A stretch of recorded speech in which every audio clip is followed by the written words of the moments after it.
Yo, let's do this like a Buddhist, because we always knew this, coming like Jesus, not Judas, because we're emotional nudists. Hello and welcome to Facet Nation, a Gemmology podcast. My name is Simon. And I'm Lucinda. And how long have you been planning that one? It's just a little thing that I do sometimes. Oh yeah, just freestyle? Yeah, I thought I might bring it in. Nice, very nice. Now that we're established, I can start being a bit weird. Lucky us. Yeah. I don't even really know where to go from there. That really took me back. Okay, well, that was kind of the aim, I think. To feel a little shocked by your beautiful lyricism. Yeah, good. Did you write that out, or did it just come to you? No, so a director I had when I was at acting school used to do it before we rehearsed every time. And I just remember it. That was about 20 years ago. Nice. Stuck in your brain. Yeah. Well, lovely. Thank you for treating us to that, Simon. You're welcome. Welcome, everybody. I don't actually know. Is this episode 12? 11? Okay. 11 or 12. What are we talking about this week? Today we are talking about, drumroll please, weight, density, and specific gravity. Oh, exciting stuff. Very exciting stuff. We've got a nice little story for you guys. There's a little bit of history. There's some things we struggle to pronounce. So I think it'll be a fun one. Yeah. Before we start, there were a couple of people that messaged us recently. There was a guy called Silvio who sent us a nice message. So shout out to Silvio. Thanks for that. And then a lady by the name of Selma also sent us a really nice message. So hi, Selma, and thanks for listening and thanks for your kind words. Yes, guys, thank you so much for getting in touch. And remember, everybody, if you have any questions, there are any topics that you're struggling with, drop us an email to facetnation@facetnation.co.uk and we can pick it up in a forthcoming episode. We are always here. Simon is very hot on the replies, so we're here to help. Yeah, I like replying to people on Instagram, especially if they're nice to us. We've not had anyone be nasty actually yet, so let's not. Touch wood. Yeah, totally. Because the internet's a scary place. You're not kidding. We have a little bit of exciting news. Yes, I suppose we do. Simon, what exciting thing happened this week? So we have been invited to we've been invited to be a guest speaker slot at the Gems and Minerals Show, which is in Farnborough on the 22nd and 23rd of November. We're going to be there on the 23rd of November, and we're going to be recording a live episode of the podcast in front of an audience. So exciting. And we'll also be at the fair that day, roaming around, doing a bit of recording. So if you see us, come and say hi, introduce yourselves. If you're exhibiting, we may be poking around your stalls. I'm very excited. Yeah, I'm looking forward to it, actually. Yeah, I was pretty much going to go anyway. So the fact that we've been invited to speak or do an episode there is really an added bonus. I'm very happy. Yeah, it's so exciting. It's going to be really exciting to do this live in front of an audience as well. Simon, of course, is a trained actor, so I imagine you've got stage presence. Yeah, okay, we'll see about that. But it's probably worth saying thanks to Candice for arranging that for us. Yes, thank you very much. Thanks, Candice. All right, shall we get rolling? Yes, let's. Great. So, I actually don't know what I'm trying to say here. Specific gravity is a test that you can do. What do you think of it, Simon? Do you employ it often in your life as a gemmologist? No, I think is the simple answer. Nor do I, but it is very helpful to understand, I think, and just kind of quite interesting. Yeah, definitely. And it's important with when you're at the crystal phase of gemstones and things before they've been cut, basically.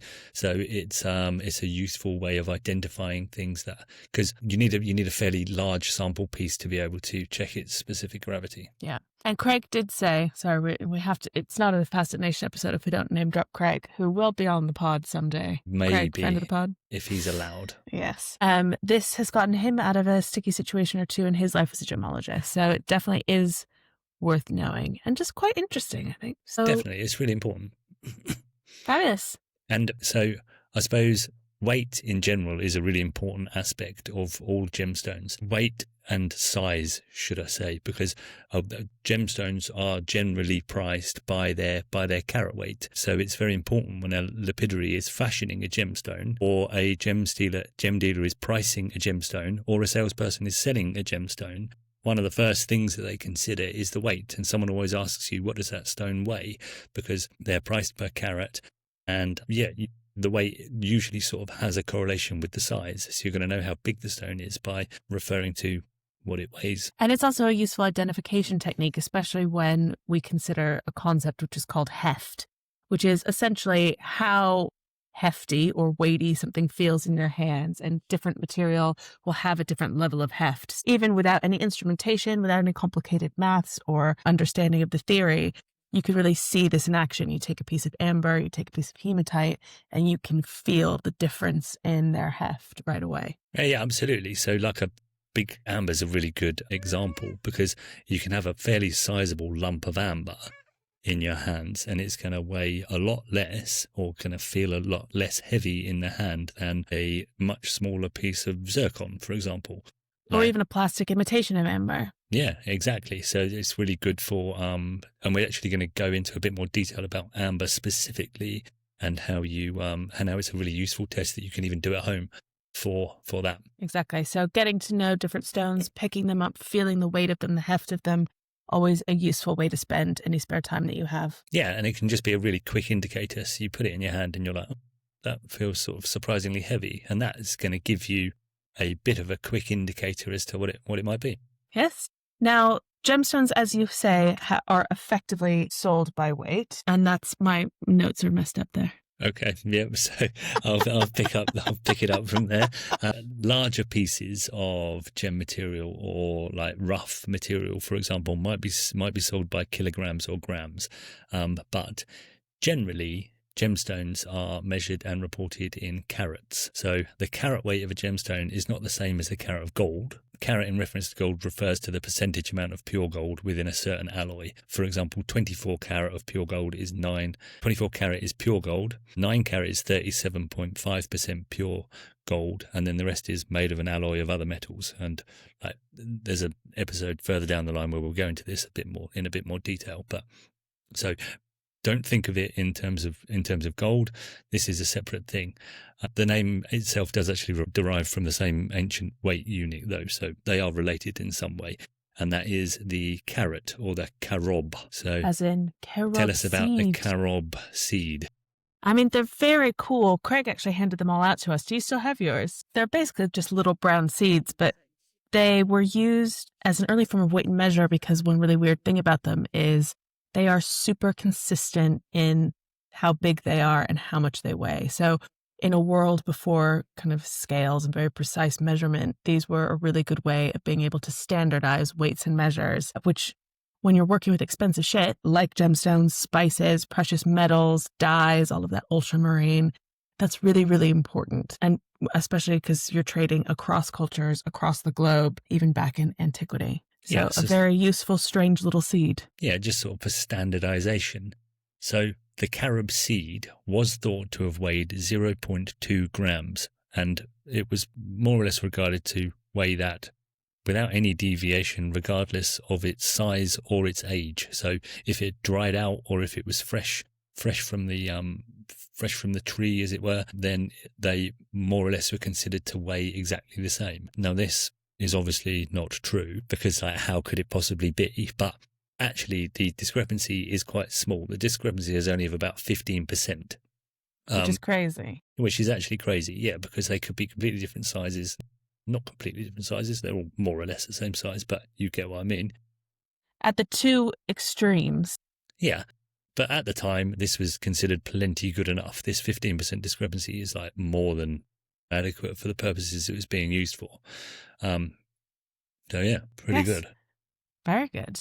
And as global trade expanded between the 16th and the 19th centuries, the exact weight of the carob got blurred from region to region. But as Simon said, so at one extreme end, you've got 0.187 grams. And at the other extreme, you've got 0.213 grams, which if you're just holding something is not a vast difference, is it? No. Tiny difference. Like 0.2 of a gram is like nothing. Do you know geographically where the carob originates? Yeah, so it's like the Mediterranean area, I would have said. The carob tree itself is actually known as the Ceratonia siliqua, if you want its Latin name. Thank you. Yeah, you're right. I don't know if I've said that right, but that's I'm sure you have. That sounded legit to me. That's kind of how it's spelled. So in the year 1907, at the 4th General Conference of Weights and Measures, the That's fourth. talk about an exciting conference to be. Yeah, I know. The metric carat was standardized as 0.2 grams. So we've gone sort of more or less down the middle and gone, there you go. The carrot, or the derived from the carob seed, it weighs 0.2 grams. So now a 1 carat is the same as 0.2 grams. Therefore, 5 carats is the same as a gram.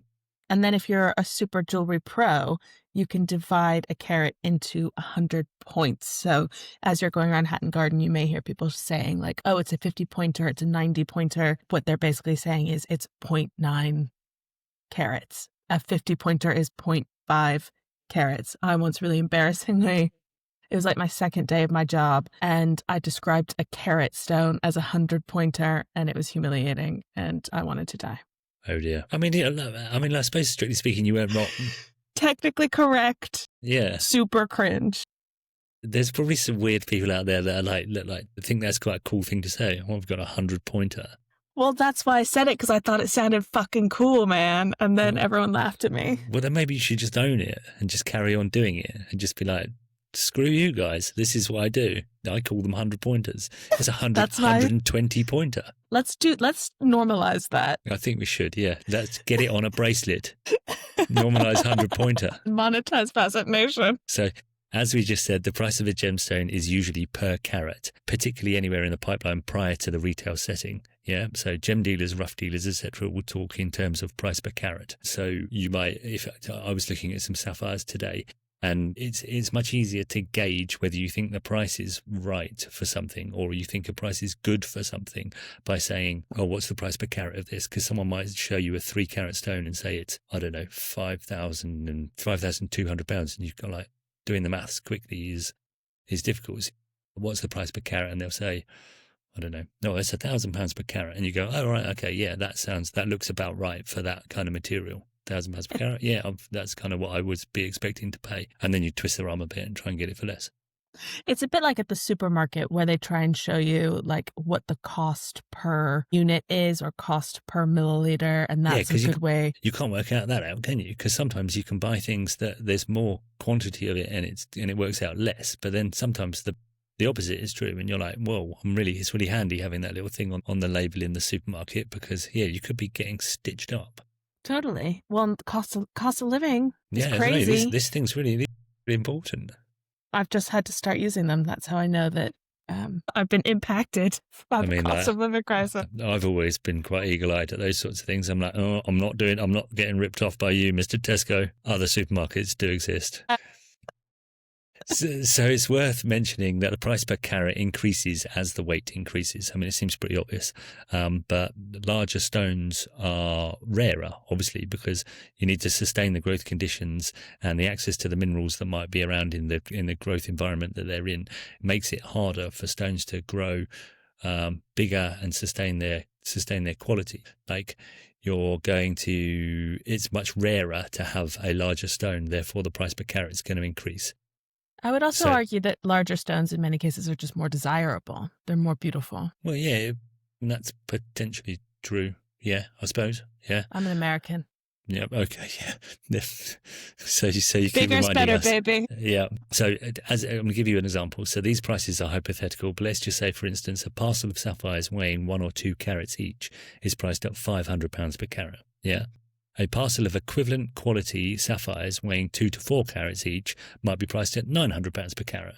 Yeah, so you see the difference. It's gone up by £400 per carat because the stones are bigger, with all other factors being equal. Yes. Depending on the gem material in question, these boundaries actually, so these like points can cause quite significant jumps in price. Now, diamonds are the case in point here, because if you have a whole number carat weight of a diamond, rather than a few points below that carat weight, then they can fetch a much higher price. So a 1 carat diamond will have a markedly higher price per carat than a stone of the same quality, which weighs 0.96, for example, just purely because it sounds better. And that's how fickle people are, because they don't want a 0.96 carat. They want a 100 pointer instead because it sounds cooler and it's like a round number. Yeah, and as Simon points out, a stone can have a bigger spread than its carat weight would suggest, and the carat weight, the higher carat weight, the one that hits the 1 carat or the 1.5 or the 2, people are still going to go for that one. They're still going to want that one and pay a premium for it just so they can say they have a 2 carat. Yeah, it's mad because you've got your sort of average diameter spread of a diamond, which is like 1 carat is like 6.4 millimeters, let's say 6.4, 6.5 millimeters. You can have a 0.95 carat diamond that spreads 6.5 millimeters, but you can also have you can have a 1 carat that spreads 6.3 millimeters, but the 1 carat will still be more expensive, more than likely, because it has a 1 in it. Yep. What you're probably not going to see is a diamond that weighs 0.96 to 0.99 carats, purely because they could have gotten a 1 carat out of that. If you can get a 1 carat out of it, you're going to, for all the reasons that we've just been discussing. Yeah. So you're going to sacrifice some of the cut or some aspect of it, not to the massive detriment of the stone, but you're going to sacrifice something in order to reach that 1 carat mark. Because if you don't do that, then your boss is going to be really, really angry. So yeah, it's very important to retain weight, especially if you're around those sort of like price jump markers. Yeah. You don't want to diminish the way that it handles the light, but you definitely do want to hit that 1 carat premium marker, as it were. And the premium markers are like 0.5 carat, 1 carat, 1 carat 50, and so on and so forth. Exactly. So how are we weighing gemstones? There are actually special carat scales, very useful. I love mine. And in most instances, scales will weigh to 2 decimal places. That's really all you need in the kind of day-to-day trade.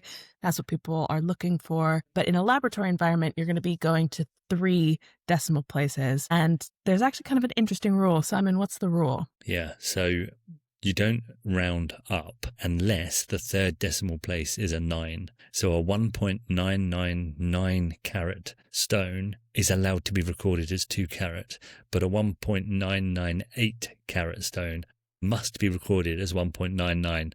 I mean, like, what a nonsense. When you're at school and you're like doing maths, you always round up after like the 0.5, don't you? If it's a 5 or more, then you round up, but not with diamonds. Not in diamonds. And it's because of these really specific premium price markers that you can't be accused of duping someone into paying more for a 2 carat when it's not a 2 carat, even though it more or less is. Basically is, yeah. I can imagine how frustrating it would be to be on the wrong side of that rule. Yeah, like imagine cutting something and you stick it on the thing and it's like 1.998. You would get your ass kicked. Like, what have you done? Wow. Just going for that excellent cut. Yep. All right. I read these notes on the tube and had an embarrassing answer to this question. So what weighs more? Shush. Okay. Simon, let me ask you, what weighs more, a pound of lead or a pound of feathers? Well, like everybody knows the answer to that. And obviously they weigh the same because they're both a pound. I read it really fast and I was like, lead. And then I kept reading and I was like, fuck. Yeah, but this is obviously because the volume is different. So you need a truckload more feathers in the sack to reach a pound weight than you do lumps of lead. It makes sense when you think about it. Like, it makes perfect sense, no? Because they're both a pound. It's just that you've just got more feathers making up a pound. A pound is a pound, no matter what it is. So, but this is essentially the question is the separation of weight, what something weighs, versus volume, which is how much space it takes up in the world. Yeah. So volume is a measure of space occupied in 3 dimensions, and it's usually recorded in cubes. Tell me more, Simon. Well, so for the purposes of understanding and comparing a material's density, we must compare each material in equal volumes, right? That volume is 1 cubic centimetre, so that's 1 centimetre cubed. So you imagine a cube that measures 1 centimetre along all sides, so it's 1 centimetre by 1 centimetre by 1 centimetre, a cube, and that is the unit of volume that we compare everything to. And basically what volume is looking at is how densely something's atoms are squished together. So is it all super, super tight and like heavy, or is it a bit more relaxed, like your feathers? Yes, exactly that. So are you there? There's who there? I can see there's a cat there for a change. Which one's this? You. There is a cat. There's This is Cat Yeah. Stevens. That's Cat Stevens. Okay, brilliant. Hi, Cat Stevens. So density equals mass a lot. per unit volume. Yeah, and it's important to use the term mass rather than weight here, as they might seem like the same thing. But mass is constant, and weight is the force exerted on a body by gravity. So I have an example for you. A man might weigh 90 kilograms on planet Earth, but he would weigh 15 kilograms on the moon, because the moon has a sixth of the gravitational pull as the Earth. Amazing. There you go. And when it comes to density, water is the yardstick, as with so many things. We humans do love a bit of water, don't we? And it's specified as 1 sort gram. of essential for keeping you alive. Yeah. Yes. So we do like a bit of water. You're like right. a bit of water. Yeah. Anyway, the density of water is 1 gram per cubic centimeter, and everything else is going to be kind of measured against this. So 1 cubic centimeter of water is 1 gram. Now let's look at corundum, for example. So generally, we can say corundum's SG, specific gravity, is 4. So we're saying that 1 cubic centimeter of corundum is 4, whereas 1 cubic centimeter of gravity of water Is 1. Is 1 gram. Yeah. So 1 cubic centimeter of corundum weighs 4 grams. 1 cubic centimeter of water weighs 1 gram. Yeah. It's 4 times denser than water, which is how I'd say it's specific gravity, which is specific gravity is 4. Definition time, because we all know Gemme loves definitions. So what is specific gravity? Specific gravity is the ratio of the density of a material compared to an equal volume of water at standard atmospheric pressure and 4 degrees Celsius. The really key things to remember here is the ratio. Specific gravity is the ratio. Always remember that. Yeah, so you can actually simplify this to the ratio of the density of the substance compared to an equal volume of water. Yeah, because the truth is that normal water, it doesn't have to be pure water, really. Normal water at room temperature is near enough for you to not have to worry too much. Exactly. And specific gravity is expressed without units, again, because it's a ratio. So you don't have to worry if it's grams, if it's pounds, if it's whatever, doesn't matter. Your SG is just the number. Yeah, exactly. So it doesn't relate to any sort of grams or kilograms or pounds or ounces or anything like that. Gemstones are usually pretty pure, and then SGs are more or less constant, which allows the property to be a means of identification, which we were just speaking about. Diamond's SG is 3.515, which is generally rounded up to 3.52. To remind you, diamond is 3.5 times heavier than an equal volume of water. So we're getting the picture now, right? If it's 3.5, it's 3.5 times more heavy or dense than the equal volume of water. And SG is rarely used, I would say, by gemmologists, primarily because it's a pain in the ass. There's just much faster tests that you can do, but it can be useful and provide accurate information. And as Simon said earlier on the podcast, can be really helpful for unmounted material, things that haven't been carved, things you're really not sure. It's a big hunk of rough or whatever. This one can really come through in the clutch, really. Absolutely. Yeah. So we're going to get into a bit of history here. Story time. Ancient history, if you like. Yeah. So the reason we're able to measure SG is wholly down to the genius of one man that goes by the name of Archimedes. So my wife and I often say to each other, I don't even know where this started, but we sometimes say Archimedes. And that refers to the owl from the Disney movie, The Sword and the Stone. But this is not the same thing. That is an owl. Not the owl. No, and we are referring to the ancient Greek mathematician from the 3rd century BC. Yes. Eureka. Did he coin this phrase? Yeah, we're gonna tell people about it. So this is the story of the Eureka moment. Yeah. This is the story. Yeah. The title of the story is Eureka. Oh, I see what you've done. Okay. Like all great stories, this one has a salty king at its center. King Hiero II of ancient Greece. Yep, that works for me. Hiero? I don't know. One of those. All right, well, he's ancient Greece. Don't worry about the city-state, guys. Apparently Wikipedia didn't have that information. Yeah.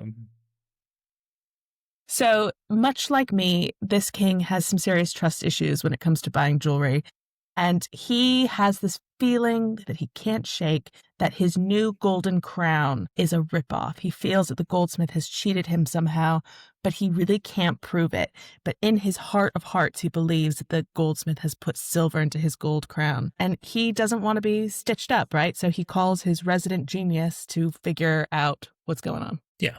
So he's like, Archimedes, listen, mate, I need you to tell me if my crown has been adulterated with silver, and I need you to work this out for me, but do not damage the damn crown. And Archimedes is like, how am I going to do that?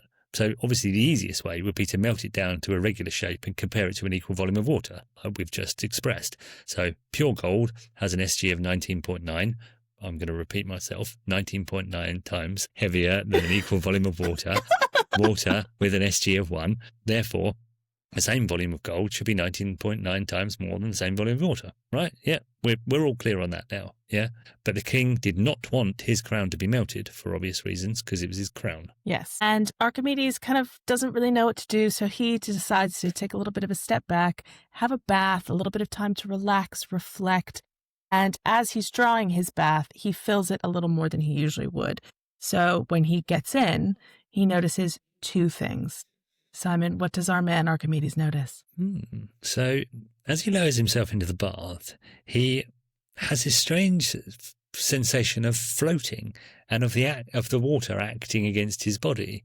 And the other thing he notices is that the water level rises and spills over the edge. Now, how he did this, I don't know, but that process, those two things happening, made him realize that the volume of water displaced must, obviously, be equal to the volume of the object submerged, i.e. himself. So he also surmised that if the bath had been level full and he'd caught the overflow, he could measure the weight of the overflow and thus calculate the weight of the object which caused it, which was him. Yeah. At which point... this is... Go on, please. Yeah. So at Take which it away, point, Simon. in realizing this, he shouts, Eureka! And apparently he was seen running down the street, repeatedly shrieking Eureka. And this is the Eureka true? moment. Apparently, well, I don't know. Like, you can only assume that if he was getting in the bath and realizing this, and then like Eureka and like parading down the streets, like celebrating, shouting Eureka over and over again, that he was stark bollock naked, which, I don't know, it makes a good story, I guess. So here is Archimedes running down the street naked because he's figured out what's going on. And this has gone down in history as the Archimedes principle, which is, quote, an object wholly or fully submerged in water experiences an upward force equal to the weight of the water it displaces. You put something in water, it displaces exactly the weight of that thing in the water. I've just made it more complicated by trying to simplify it. No. That's it. Yeah. So we're going to repeat it. An object wholly or fully submerged in water experiences an upward force equal to the weight of the water it displaces. Now, it's worth repeating that over to yourself until you kind of unpick it and can understand it. It does make sense. And yeah, you just need to sort of get your head around it to make it make sense. Simon, there's a glaring omission in these notes. What are they? Was the crown gold or what? Oh, yeah. Shit. No, there was, it had been adulterated. I think that's true. It had been adulterated. Yeah. So King Hero got those instincts. Yeah, and probably murdered his goldsmith, regardless of how good he was. The crown might have been a work of art, but fuck that. He's dead because he's been riddling it with silver. Nobody wants that. No. Onward to the topic of hydrostatic weighing. This is all about dunking shit in water. Simon, tell me more. So if an object is suspended in water, it weighs less than its weight in air. Yeah. So the difference between the two weights is equal to the weight of the water it displaces. We get that. Yeah. Just sort of stare at the ceiling a bit and think about that. Yeah. Okay, good. So specific gravity is calculated by dividing the weight of a material in air by the weight of an equal volume of water. The weight of the equal volume of water is found by subtracting the object's weight from its weight in air. Yeah. So imagine the object is made of water, basically. Now, the equation that we use this is a lovely bit of algebra that we can do. Yeah. And the equation that we use is x is the weight in air, y is the weight in water. So x divided by Hang on, I've done something wrong here, haven't I? Yeah, X no, you haven't. So it's x divided by x minus y. Sorry, yeah. So you imagine the parentheses. Yes, you need to. If you guys are watching on YouTube, you're watching two people on a serious struggle bus right now. Yeah, but this is the thing. It is hard to understand. Sweating. It is hard to understand, and like as much as you think you've got your head around it, like it's still difficult to understand. So it's x minus y. And it does make sense. It does make sense. Yeah, x divided by x minus y. Yes, that is specific gravity. So bosh equals SG. So on the top, you've got the S and then the dividing line, and the bottom is x minus y. Yeah, so x over x minus y. Exactly that. Yeah, x SG. Job's a good one. So let's use numbers to make it more simple. Let's do math.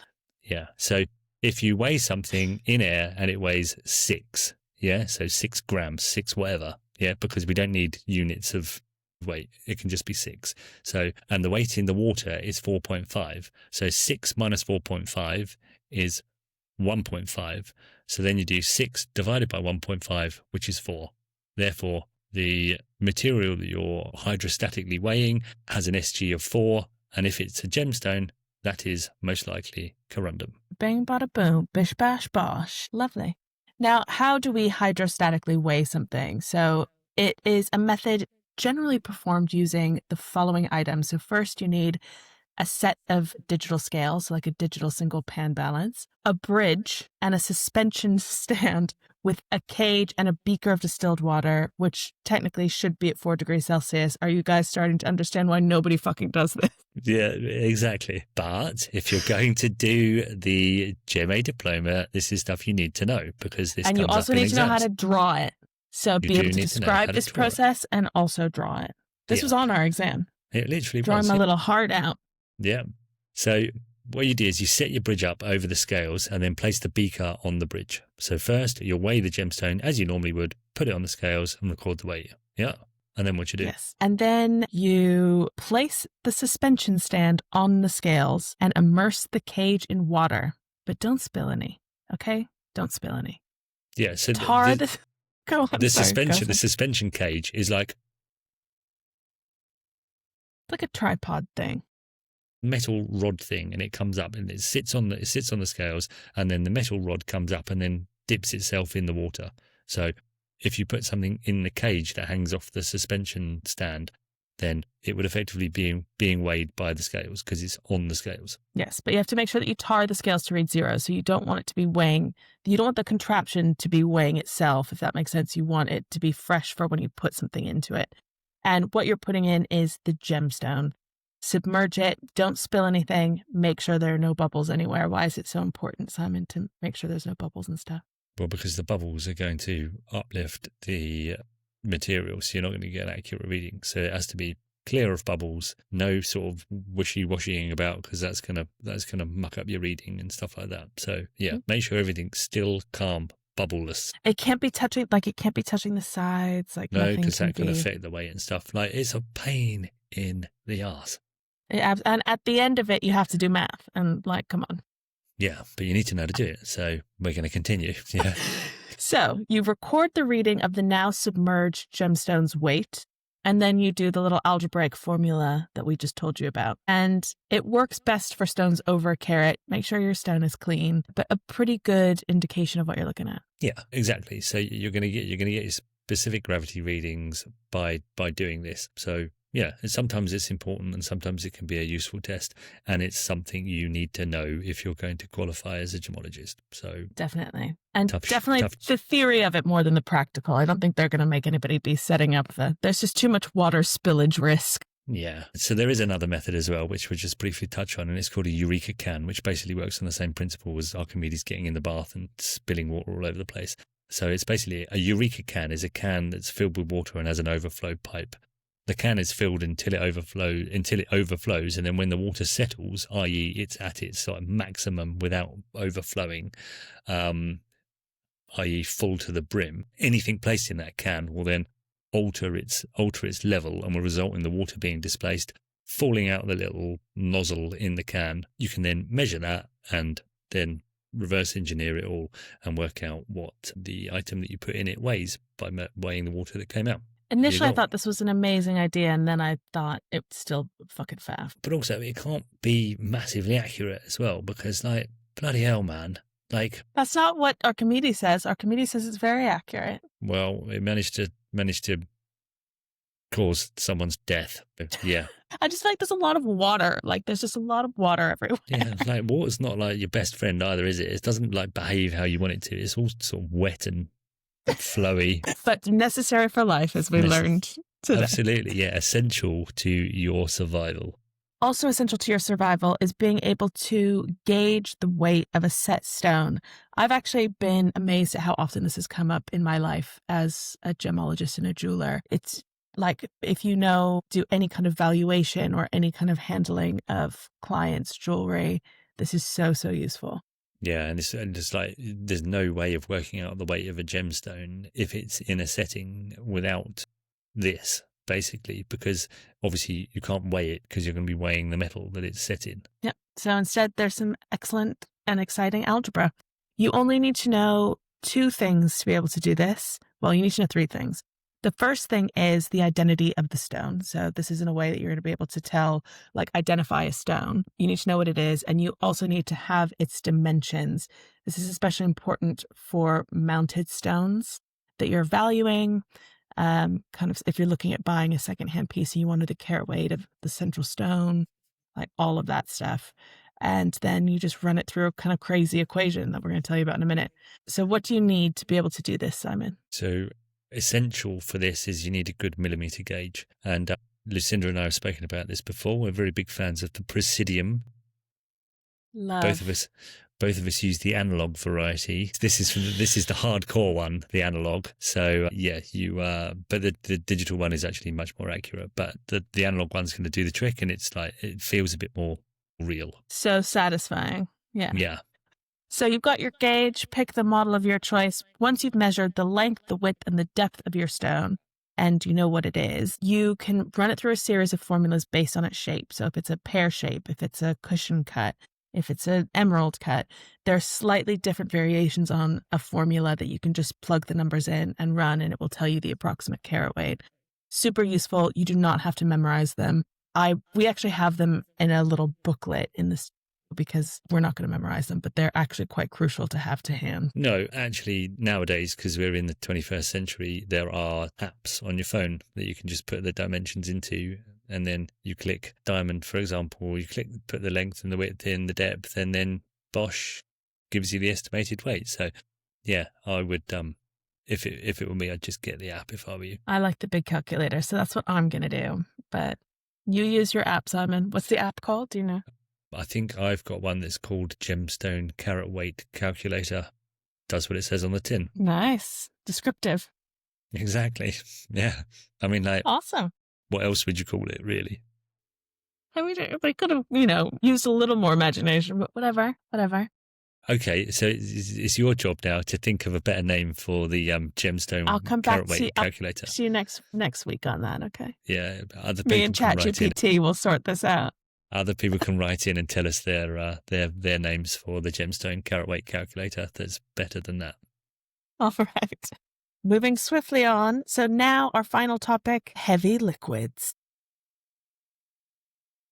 Heavy liquids are very interesting. They've got very complicated names to say, which we're going to tell you about in a minute. But we mentioned at the top of this episode about one that you can do at home. Did you ever actually do this? I have done this. I mean, the great thing about heavy liquids is, speaking of does what it says on the tin, a heavy liquid is literally just a heavy liquid. Yeah. I don't know why that just clocked for me, and I find it really funny. No, it does seem quite weird, actually, doesn't it?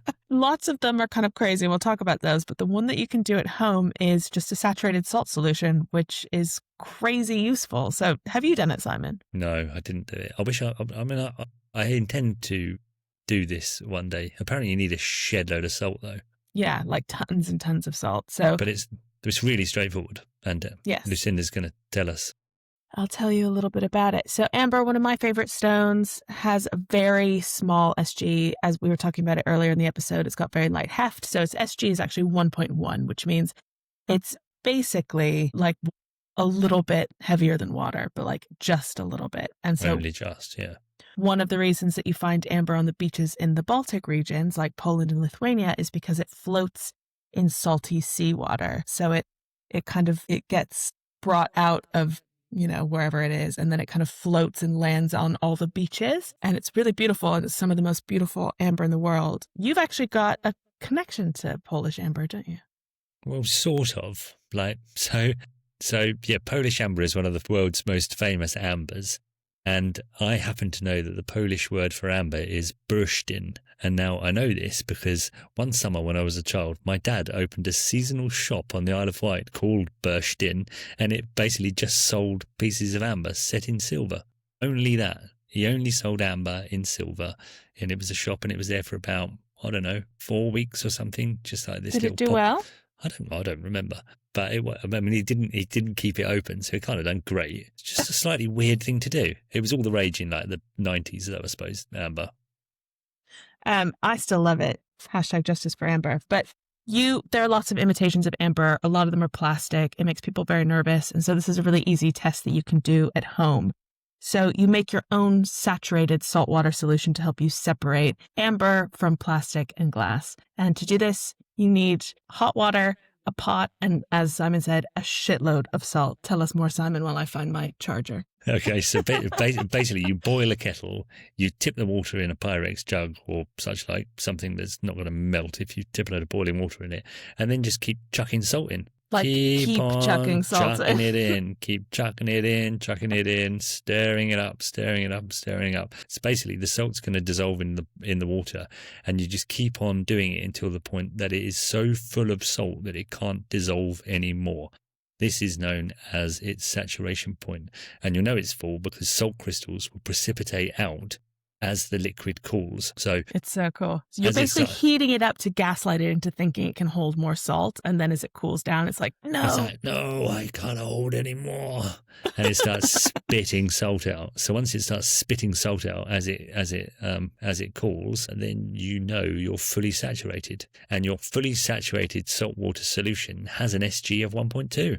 And amber, as we know, has an SG of 1.1, which means your amber will float, but your glass and your plastic imitations will sink. There you go. Simple. And when we were at Gem A, there was like a little plastic tub, wasn't there, that had saturated salt water in it with some bits of amber floating at the top and then some bits of amber-looking stuff sort of on the bottom, and you could just sort of have a look at it and you'd be like, oh right, there you go, it does work. It's not a fail safe. There are some imitations that will still float. Sometimes it's really hard to get the SG like exactly right, but give it a try at home. It's actually really fun. I think you can get some really light plastic, can't you, that maybe would float, but more or less this is going to tell you whether it's amber or not. And amber's a really hard thing to distinguish with other tests as well, so sometimes you get some really good looking imitation amber. So this is actually a test that you might use, and it's easy to do at home. Now, there's 2 other heavy liquids that you need to be familiar with and that you can dilute to test various gems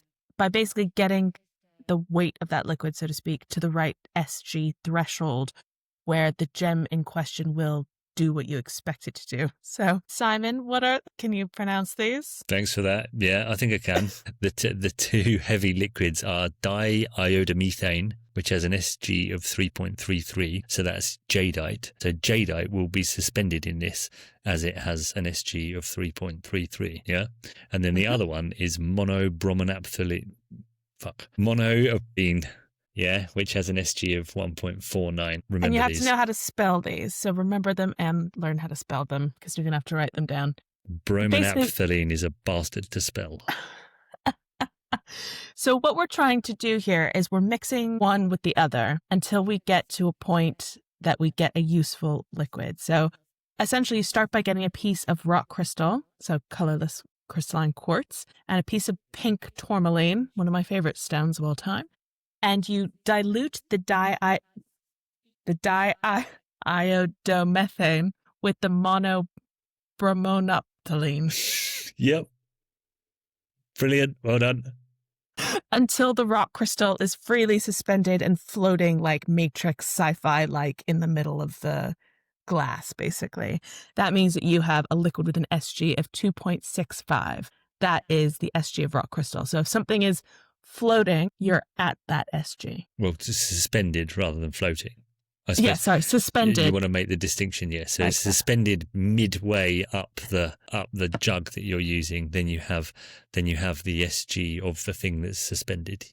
So your water is the same SG as the thing that's suspended. And then you do the same with the pink tourmaline. So basically, in another glass beaker, you get your diiodomethane and you mix your monobromine alphaline until your pink tourmaline is suspended midway, sort of, and then that means you have a heavy liquid of 3.05 SG. Yeah, so now you've got a 3.33, a 3.05, a 2.65, and then the 1.49. So you've got 4 different heavy liquids now, Yep, 2 of which and you are can- diluted to taste. The other 2 are their own pure versions of themselves. And this is all the kit you need to play Simon's new favorite game. Yes, Facet Nation's first ever game show. I'm trying to sort of do I get what you're doing. a game show theme tune. We'll get Rob to add some sort of game show theme tune in at this point. Maybe we keep saying we're going to get Rob to do something, and we never actually ask him to do it, so it doesn't happen. Like the spooky noise at the end of the spooktacular. No, he did one. He did do one. He did it at the beginning. Yeah. Okay.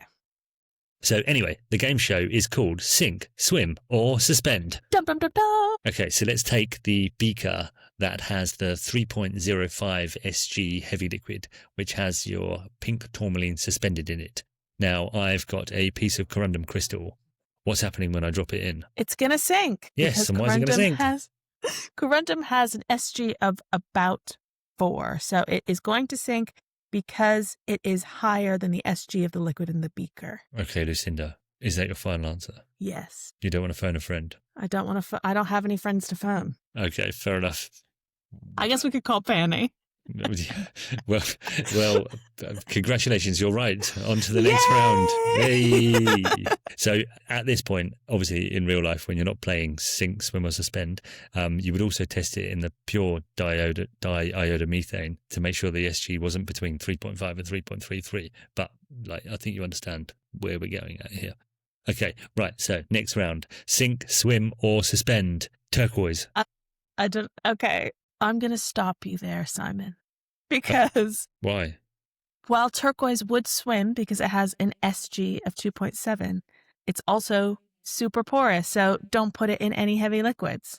Yes, very good point. That was really special. Thank you. No, you're right. Basically, what you say is true. You don't want to. So, if you're going to perform these tests, which you're probably not going to, because these things are pretty toxic, and you need to have very specific environments that you use these things in, like well-ventilated areas and labs and shit like that. Don't touch them. Don't touch your eyes. But if you are going to be performing these tests, you don't want to be performing them with things like turquoise, because if you drop them in these weird fluids, then you're going to stain them and ruin your turquoise. So who cares what it weighs after you've ruined it? Same thing with like doublets or antique paste or anything that you think is going to separate or be damaged. Keep it out of those heavy liquids and open the fucking window, guys. Absolutely. Yeah. Great. Well, I think that's a wrap for weight and density. Thanks for joining us. I think it is too. I think we should revive Sink, Swim or Suspend for some future episodes. I think we should too. Yeah. We could do it on social media too. We could do our Instagram stories. Oh, that's a really good idea. Yeah. All right. So keep an eye on the Instagram, guys. Follow us. I'm posting every day like a fucking champion. Yes. Appreciate you for doing that. Very good. It's my pleasure. So come and join us on the Instagram. Come and join us at the London Gem Fair. The London Gem and Mineral Show. Gem and I think Mineral is its Show. official name. Sorry. We're very excited. Have you got your outfit all picked out? No. Why? Do I need one? Yeah, we have to look good. Okay. Well, let's collaborate on that and figure out what that looks like. Great. Keep it on brand. All right. And Simon, did you have any final words for the people? Yeah, so consider this is a game show themed episode now. My closing remark is going to be, when you're at the checkout and you hear the beep, think of the fun you could be having on Supermarket Sweep. Yay! So a lovely Simon sandwich for this episode. Wonderful. Thank you, Simon. Does that mean anything to you? No. Okay, so Supermarket Sweep used to be a terrible game show that that was on early mornings, midweek, that Dale Winton used to present, and people used to just run around a supermarket and pick stuff off the shelves, and then whoever had the most value of goods in their trolley won. So you literally just, whoever buys the most expensive stuff wins? Yeah, you just you'd basically Laundry soap. run around the supermarket and just shove stuff in the trolley. Wine, and then laundry soap, cheese. at the end, go to the thing, and they'd ring it all up, and whoever had got the most expensive swag won. Nice. Well, So there you go. You can speak to Jake about it. I'm sure he's seen it. I'm sure he has. Not a patch on sink, suspend, or swim. Don't but get the bloody name wrong. Sink, swim, or suspend. It's alliteration. I get it. All right, guys. We'll see you next week. Nice Until one. then, yeah, keep gemming. Yeah, keep gemming. All right, bye. I'll try not to rap again. Get to the people.